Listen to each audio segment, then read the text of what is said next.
네, 안녕하십니까. 유용선 목사입니다. 오늘 함께 나눌 말씀은 디도서 2장 1절에서 5절까지 말씀입니다. 자, 2장으로 넘어가기 전에 다시 한번 디도서 1장 1절에서 바울이 그 사도의 사명을 어떻게 언급하고 있는지 살펴보고 넘어가겠습니다. 하나님의 종이요 예수 그리스도의 사도인 나 바울은 하나님의 택하심을 받은 사람들의 믿음을 일깨워주고 경건함에 딸린 진리의 지식을 깨우쳐주기 위하여 사도가 되었습니다. 네, 바울은 아주 분명하게 전달하고 있습니다. 자신이 사도로 부름을 받은 것은 하나님께서 택하신 자들의 믿음을 일깨워주고 경건함에 딸린 진리의 지식을 깨우쳐주기 위함이라고 분명히 전달하고 있습니다. 즉 말씀을 가르치는 자는 그 전에 먼저 자신이 분명하게 하나님의 뜻을 깨우치고 인지하고 있어야 됨을 분명히 말하고 있는 것입니다. 물론 그것도 자기의 노력으로 되는 것은 아닙니다만 하나님의 은혜로 그 믿음의 시선이 허락되었을 때, 말씀이 떨어졌을 때 그 자가 비로소 하나님의 말씀을 담대히 전달할 수 있게 된다는 뜻이죠. 그럴 때에만 사도의 모든 사역과 가르침은 어떤 자신의 유익이나 이익을 얻기 위한 것이 아니라 오직 하나님의 택하신 자들의 믿음과 그 영생을 위한 방향으로만 쓰여지고 나아갈 수 있게 되는 것입니다. 자, 그리고 말씀을 분명히 깨우치고 하나님으로부터 은혜로 선물로 받은 자는 그 말씀을 끝까지 수호하고 또 지켜야 할 사명이 동시에 부여되는 것입니다. 결코 적당히 타협할 수 없고 결코 인간의 생각과 논리를 거기에 첨가시킬 수 없는 것이죠.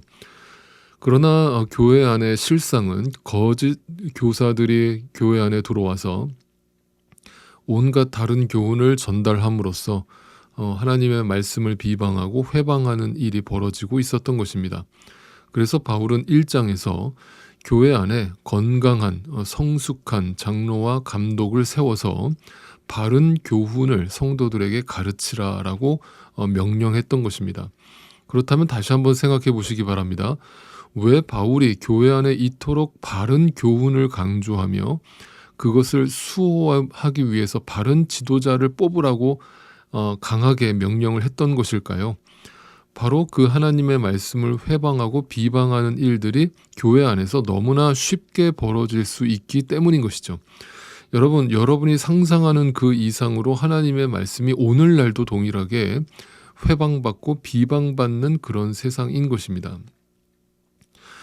그러니 말씀을 가르치고 전하는 자마저 말씀의 본질에서 떠나서 인간의 교훈과 인간의 생각을 담아서 어떤 인간의 지적이고 감동적이고 인본주의적인 말씀을 가르친다면 그 교회는 결국 어떻게 되고 말겠습니까?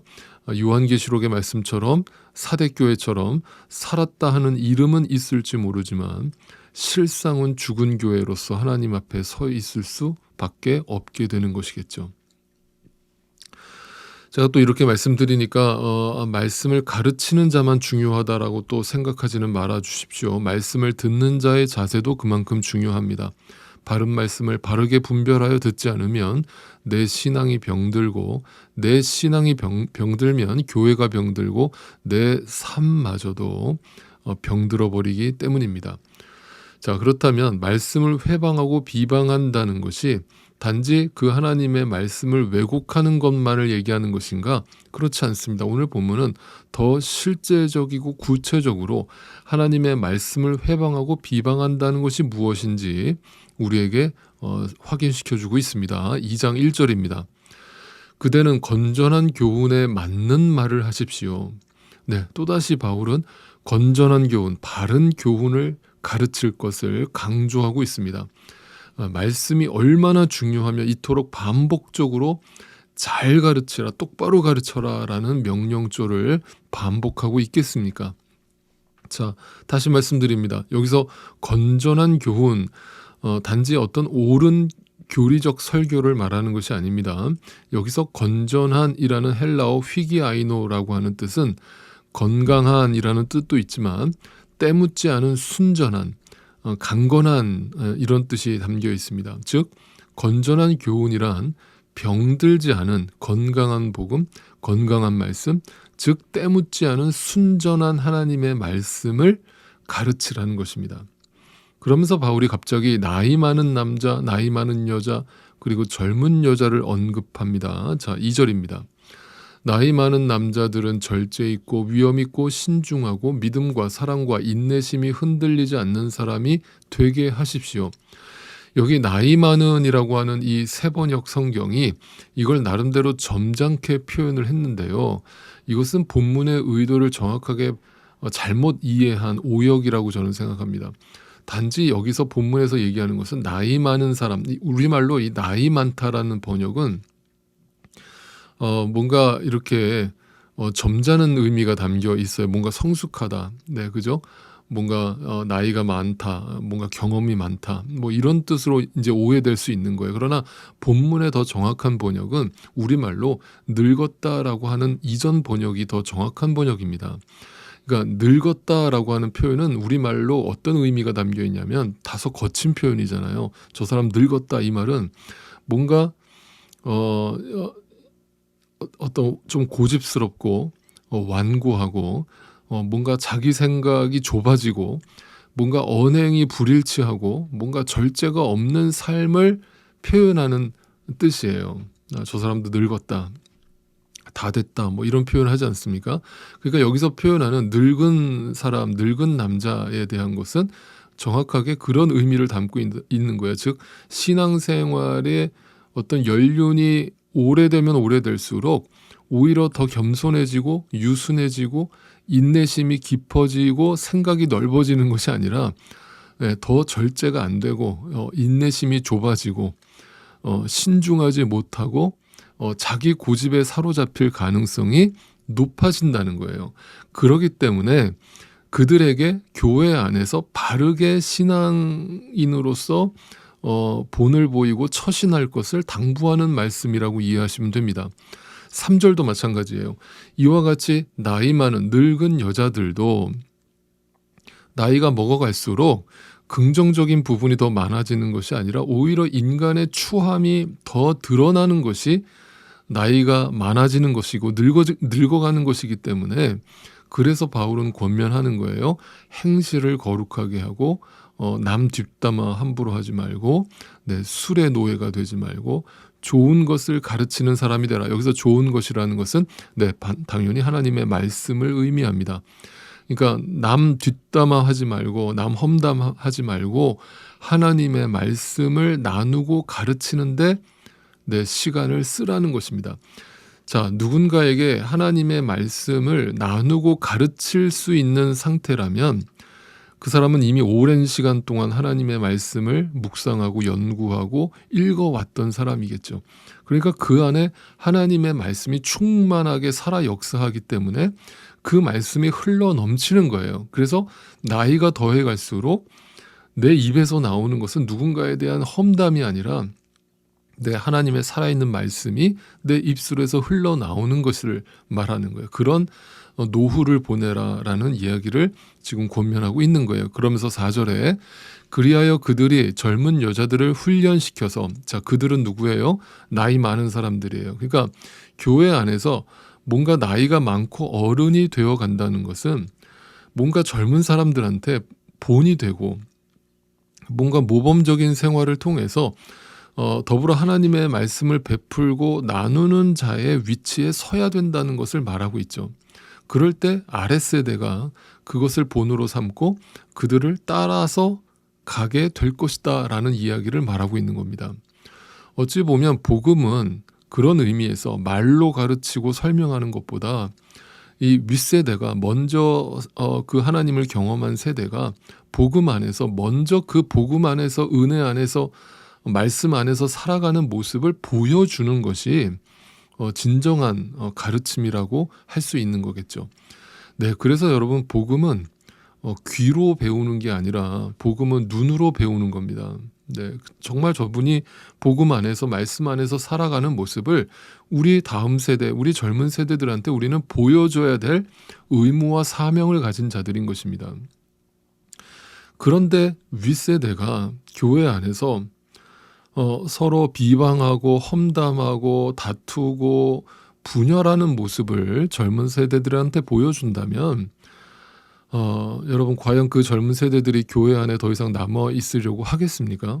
네, 분명 지금 당장은 우리한테 이런 부정적인 모습이 나타나지 않는다고 할지라도 앞으로 우리는 어떻게 달라질지 모르기 때문에 이러한 하나님의 말씀의 권면 앞에 우리 모두가 겸손할 필요가 있는 것입니다.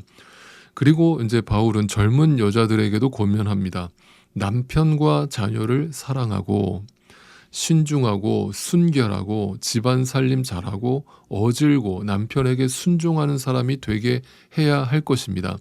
그래야 하나님의 말씀이 비방을 받지 않을 것입니다. 자, 이것은 뭔가 얼핏 보면 가부장적인 사회에서 허락될 법한 그런 말씀이라고 치부될 수 있는 말씀이에요. 아마도 요즘 시대를 살아가는 젊은 여성들한테 이런 말씀은 굉장히 강한 거부감이 드는 말씀일 수도 있습니다. 그러나 이 말씀을 이렇게 이해하시면 좋겠습니다. 우리가 앞에 디모데 전서에서도 살펴봤던 것처럼 하나님의 교회를 다스리기 전에 먼저 자신의 가정을 잘 돌보는 자를 교회 리더로 뽑아라 라는 말씀이 생각나실 거예요. 그죠? 여러분, 제가 며칠 전에 유튜브를 보다가 우연히 어떤 상담하는 프로그램을 보게 되었어요. 거기에는 한 젊은 부부가 등장을 했습니다. 사연은 이러했어요. 아내분이 교회에 깊이 빠지신 거예요. 그래서 가정을 제대로 돌보지 않는다는 그런 사연이었어요. 그러니까 사연을 들어보니까 아내분이 신앙이 정말 남다르셔서 정말 일주일 내내 허구한 날 교회에서 사시는 거예요. 그래서 하루 종일 교회에 있다가 집에 잠깐 들어오시는 거예요. 그러니 그 집안 꼴이 어떻게 되었겠어. 남편은 또 일하러 나가 있고, 그러니까 그 집안 꼴은 엉망이고 애들도 거의 방치해 놓다시피 한 아주 좀 극단적인 사례 한 편을 제가 보게 되었습니다. 저는 그것을 보면서 그런 생각이 들었어요. 저건 신앙이 아니다 였습니다. 여러분, 교회 일과 하나님의 일이라는 이유로 모든 것이 정당화될 수 있다라는 그 생각을 빨리 버리십시오. 여러분, 그것은 결코 하나님이 원하시는 삶이 아닙니다. 그것은 결코 하나님이 기뻐하시는 신앙생활도 아닙니다. 여러분, 남자도 여자도 결국 가정에 충실하지 못하면서 내가 신앙생활을 한다라고 하는 그 모든 행위는 결국 그것이 세상 사람들에게 손가락질을 받게 되는, 즉 그것이 오늘 본문에 지금 말씀하고 있는 하나님의 말씀이 비방을 받는 행위라는 사실을 기억하셔야 돼요. 여러분, 분명히 말씀드립니다. 하나님은 질서의 하나님이세요. 말씀은 곧 질서를 의미하는 거예요. 여러분 안에 정말 하나님의 바른 교훈, 건전한 교훈이 들어갔다면 나의 무질서했던 삶이 정리되기 시작할 겁니다. 나의 가정과 나의 삶의 자리가 정리되고 정돈되기 시작할 거예요. 그것이 말씀이 내 안에서 살아 역사하는 증거가 되는 것입니다.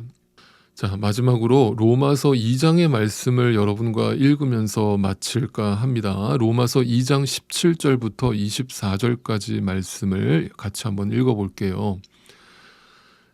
그런데 그대가 유대 사람이라고 자처한다고 합시다. 이 말을 오늘 말로 해석하면 우리 믿는 사람이에요.